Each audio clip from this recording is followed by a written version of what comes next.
Elvis Cathy, nature detective from Flamingo Gardens.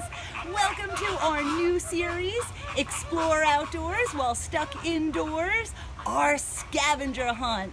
And I have my favorite scavenger with me, Chester, to help us explore. Today we have a riddle.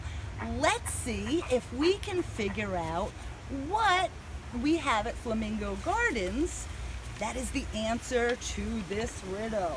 Want to help me, Chester? The river of grass is what they call me. I'm not very fast and I flow patiently. I'm very important to people and critters. I clean up the water with my plant as the filters. Alligators and birds rely on my system, and if I dry up, they could disappear and I'd miss them. One of the world's greatest wonders to see. Do you know where I am? Can you try and name me? What do you think, Chester? Well, it talks about alligators. Maybe we should go and ask Elvis and Priscilla to help us out. Come on, let's go. Hey, Elvis, a river of grass. Does that sound familiar to you? What do you think? I don't know if he's cooperating. Let's go ask the birds. Hey, Chompy, how about a river of grass? What do you think that is? Is it the Everglades? Yes, it's the Everglades! The Everglades is the largest subtropical wetland ecosystem in the United States. Do you know what an ecosystem is? An ecosystem is an area where living organisms like animals, plants, and trees, and non-living elements like water, rocks, and the weather all work together to sustain life. The Everglades spans 2 million acres from Central Florida to South Florida. It once was considered a swamp, but it's actually a river of grass. The Everglades is made up of smaller ecosystems which provide different habitats for different types of wildlife. We have several of these Everglade ecosystems represented in our aviary. Isn't that right, Monica? We have the mangrove swamp, the hardwood hammock, the cypress tree swamp, and also the sawgrass marsh. We're going to be talking a lot more about the Everglades during our scavenger hunt series because the Everglades is so important and it is also so unique. There is no other ecosystem in the whole wide world that's like the Everglades. Let's head over to the children's garden where we have a special project that we're going to start. Come on. We are in our children's garden where we are going to start our quarantine veggie container garden. We're going to plant 4 different vegetables and see how they grow each day. Now you can do this at home too, if you'd like. We have some tomatoes, so we're going to take some of the tomato seeds. You can see how tiny they are. We're going to put, where the tomatoes, we're going to just a little 1/2-inch hole, put a few spots there so we can see which tomato plants come up, and then fill each hole with a couple of seeds so that we can make sure that they start. And just slightly cover them over. We also have sweet peppers. Put again a few inches apart from each other, just around 1/2 inch deep. And then we will fill our holes with the pepper seeds. Cover them up. 2 more to go. We have peas. We're going to put a little hole in each spot.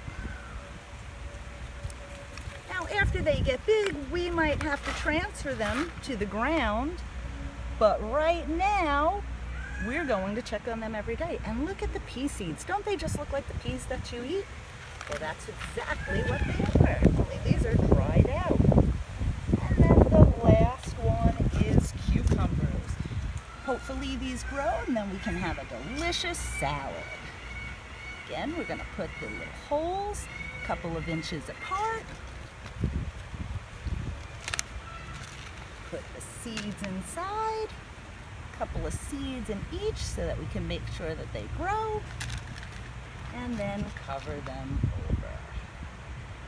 And the last thing that we need to do to start our garden is give it some fresh water. And we're going to just pour a little bit of water all over the whole garden.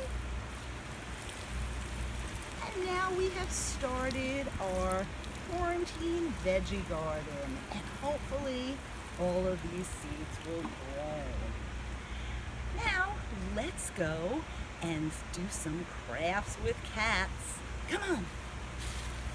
Aren't the Everglades amazing? We're going to be learning a lot more about the Everglades during our scavenger hunt series. But now it is time for Crafts with Cats, starring our friend Gray Ghost. And this craft is going to be a little bit different. We're going to be doing an Everglades diorama. So it's going to be a continuous craft that we add new things to each day. So you're going to need a lot of supplies. We're going to need a box. Now you can use a shoebox if you'd like. I used a medium-sized box. What you're going to want to do is cut off the two side flaps and one of the other flaps, so that when you have it laying over, there's one flap that's long on the bottom. You're also going to want to cut the side of the top so it's around halfway, so we have a nice big open space. We're also going to need toilet paper or paper towel rolls. Save the cardboard flaps. You can get some grass, some leaves, some twigs, and stones. We're gonna need glue, scissors, colored paper, crayons, and cotton balls, and tape as well. So tomorrow when you join us, have all of your crafts ready and have your box ready to begin so that we can do our own little ecosystem that we will add stuff to every day. Now it's time to see what our riddle for tomorrow is. I'm tall and lean and can live very long. My home is a swamp. It's where I belong. The summer flood waters come up to my knees. My knees keep me grounded when there's a strong breeze. More than one name, I go by several monikers. But one thing's for sure, I'm one of the conifers. I lose all my needles when it gets cool and dry, but I'm not bald for long. They'll all have grown back by July. Start thinking about what we can be searching for tomorrow. And in the meantime, you can visit us at flamingogardens.org. Just click on our scavenger hunt tab. Also, you can visit us at YouTube, Facebook, and Instagram at Flamingo Gardens. I hope you had fun today, and we will see you tomorrow. Bye!